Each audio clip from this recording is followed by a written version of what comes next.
একদিন আল্লাহ রসুল সাল্লাল্লাহু আলাইহি সাল্লাম মসজিদে প্রবেশ করে দেখলেন যে একজন সাহাবী, ওনার নাম আবু উমামা আনসারী, উনি বসে আছেন। তো তিনি তাকে বলতেছেন যে, আবু উমামা, যে তোমাকে তো ইদানিং দেখছি, প্রায় দেখছি যে তুমি নামাজের সময় ছাড়াও মসজিদে বসে থাকো, মসজিদে সময় কাটাও, তো বিষয়টা কি?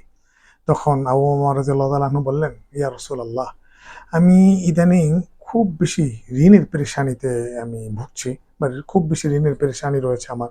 এছাড়াও আরো অন্যান্য অনেক পেরেশানিতে আমি আক্রান্ত। তো মন টন একেবারেই খুব বিষণ্ণ। তো মসজিদে এসে বসে থাকলে মনটাও ভালো থাকে, সেজন্য আমি মসজিদে এসে বসে থাকি।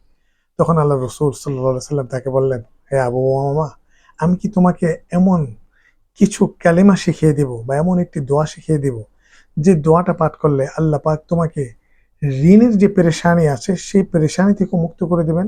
শুধুমাত্র ঋণের পেরেশানি না, এছাড়াও যত ধরনের পেরেশানি আছে আল্লাহ পাক তোমাকে সকল ধরনের পেরেশানি থেকে মুক্ত করে দিবেন। আবু উমা বললেন, ইয়া রাসূলুল্লাহ, অবশ্যই। তখন আল্লাহ রসুল সাল্লাল্লাহু আলাইহি সাল্লাম তাকে এই দোয়াটি শিখিয়ে দিলেন।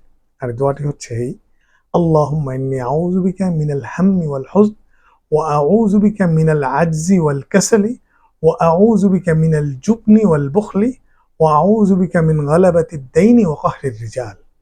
হযরত আবু উমর রাদিয়াল্লাহু তাআলা আনহু বলেন যে আমি এই দোয়াটি পরবর্তীতে, যখন এই দোয়াটি আমি পাঠ করলাম বা এই দোয়ার উপর যখন আমি আমল করলাম, আল্লাহ পাক আমার যত ধরনের ঋণ ছিল সব ঋণ মুক্তির ব্যবস্থা করে দিয়েছেন।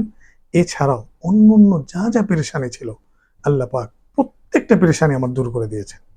আর এই চমৎকার দোয়াটি আবু দাউদ শরীফের 1555 নম্বর হাদিসের মধ্যে বর্ণিত হয়েছে।